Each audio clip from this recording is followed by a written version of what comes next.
Ce forum de Mayaï rentre en droite ligne de notre axe sur la transformation, qui nous permet aujourd'hui d'avoir des mécanismes qui partent vers le renforcement de la gouvernance locale afin de beaucoup plus rendre autonomes les décideurs locaux pour faire face carrément à certaines problématiques liées à la santé, liées à l'eau, hygiène, assainissement et liées à l'insécurité alimentaire. Donc, comme on le dit dans l'adage, donner du poisson à quelqu'un est bon, mais apprendre la personne à pêcher le poisson est encore meilleur. Donc, nous, c'est dans cette logique-là que nous sommes inscrits à renforcer la capacité des acteurs, tout à fait, en les réunissant autour d'un forum, d'un cadre de discussion, que nous avons appelé des forums, d'une certaine manière, pour parler de la problématique, de la malnutrition, mais parler aussi de la problématique de d'autres secteurs, notamment l'eau, hygiène, l'assainissement et la sécurité alimentaire. Et ce cadre nous permet aujourd'hui de réitérer ou de mobiliser encore davantage les décideurs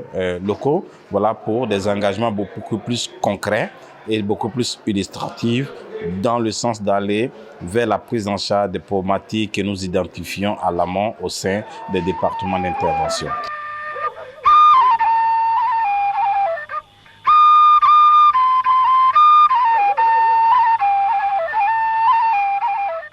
La raison de cette visite-là dans ce centre, c'est de rapprocher carrément les parties prenantes vers la réalité, d'une certaine manière, de cette problématique de la malnutrition.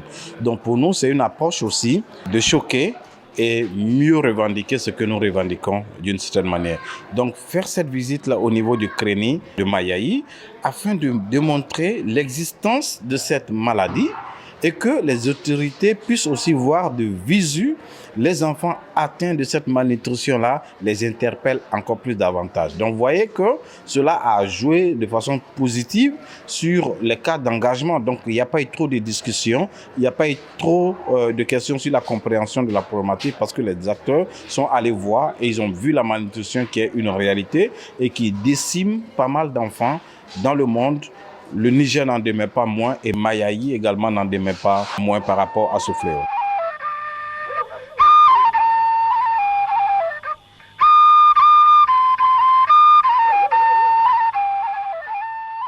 Pour les actions futures, c'est ce qui a été mentionné un peu dans la déclaration qui a été lue et validée par les autorités, surtout les plus hautes autorités du département. Dans cette déclaration, nous allons installer rapidement un cadre de suivi pour la mise en œuvre de ces engagements qui ont été pris d'une seule manière. Donc, il y a pas mal d'engagements qui ont été ressortis dans cette déclaration, qui partent vers le côté financier, mais qui partent aussi vers le côté aussi des programmes, d'une certaine manière. Donc, nous, pour un premier temps, en termes de perspective, il faut d'abord structurer le suivi pour la mise en œuvre et mieux veiller à la mise en œuvre de ces engagements d'une certaine manière. Et d'autres actions sont aussi à venir d'une certaine manière parce qu'aujourd'hui, nous sommes venus exposer une problématique, nous avons pu obtenir des engagements. Mais comment aider les communautés, comment aider les décideurs locaux à faire face vraiment à cette problématique-là? Donc nous n'allons pas nous limiter là.